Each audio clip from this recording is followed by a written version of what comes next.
We could not be happier or more thrilled to welcome our first guest back. Please come on out here, Jeremy Renner.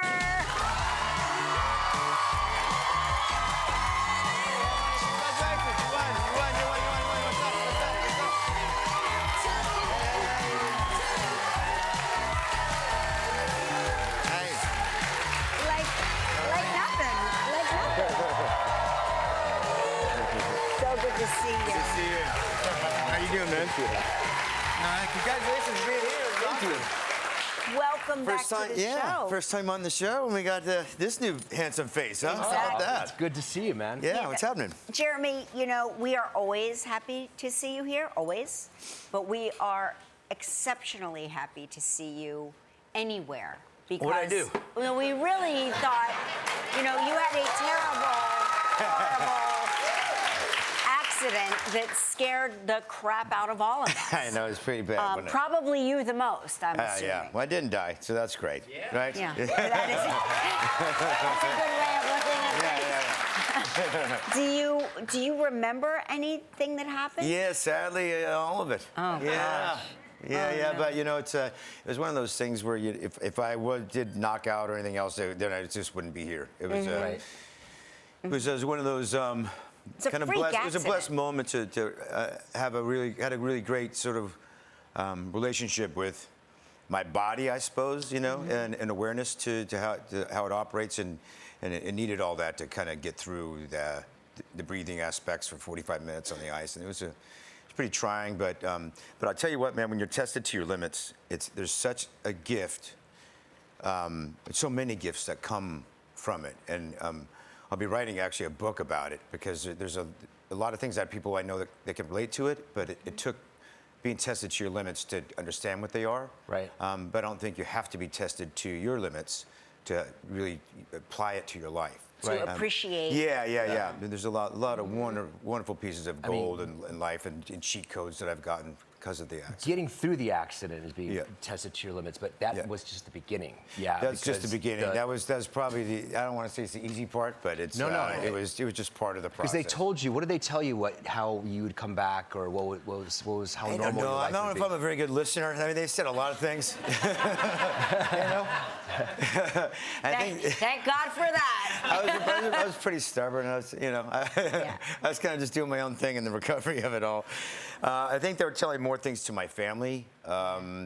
Obviously, very touch and go in the beginning on life support and all that. I was out for all that kind of stuff. But coming back into it, I think there was just a lot of stuff being like, he's just not going to walk, or he's going to walk funny, and it'll take a good year and a half for that to happen. And I kind of wish that they would have told me that, because I'm just one of those guys that I'll spite them, and I would have been just running by now. But well, you were. I mean, 10 months later, you were sort of.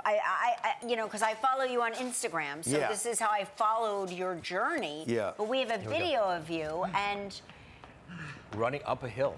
Yeah, that was. I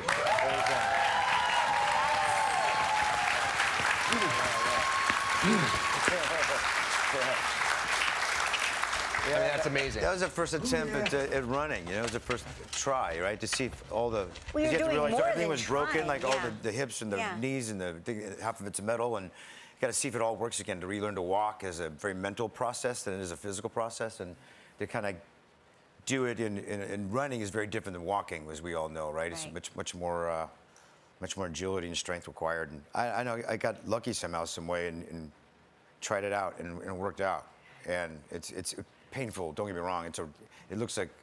It feels like when I run, it's like 4 flat tires on a freeway. Just like white knuckling. Hours and hours of. But it looks fine. But hours and hours of rehab. I assume that 24 hours a day. 24 hours a day, every day. But not only that, getting through that, testing yourself to the limit. How do you view each day now? I'm sure that's changed. Yeah. I find it. Nothing's really kind of changed in the outlook of things. It just feels clearer. Like it's easier to wipe out all white noise. Because you know how busy you guys are with kids and your jobs and things. There's a lot of things that are really not that valuable, and it's easy to wipe those things away, and then just focus on what has real value in your life, and that is pretty cool, kind of a superpower, if you will, because it's easier. Life is a lot easier that way. I'm thinking about your daughter and what she's got to be 11 years old. 11, yeah. So I'm thinking, when you're in that hospital bed, and I am certain that I can't relate to the amount of pain and discomfort and hopelessness you must have felt during the course of that time. But I would think having your little girl would probably be a very big motivating factor to the intestinal fortitude it takes to come out of something. Oh yeah, for sure. I mean, it wasn't until I got home from both ICUs that I remembered that I had a daughter. That was pretty messed up. And when my sister told me that my daughter was home, she says, "Oh, bring her over." And I was pretty shattered, right? Yeah. But to see my daughter's face in a very different way than I'd seen it before, it's like she looked scared, and she said she was scared. Yeah. And I asked her, I said, "You have to wait for me. If you wait for me, I promise you, I'll get better." And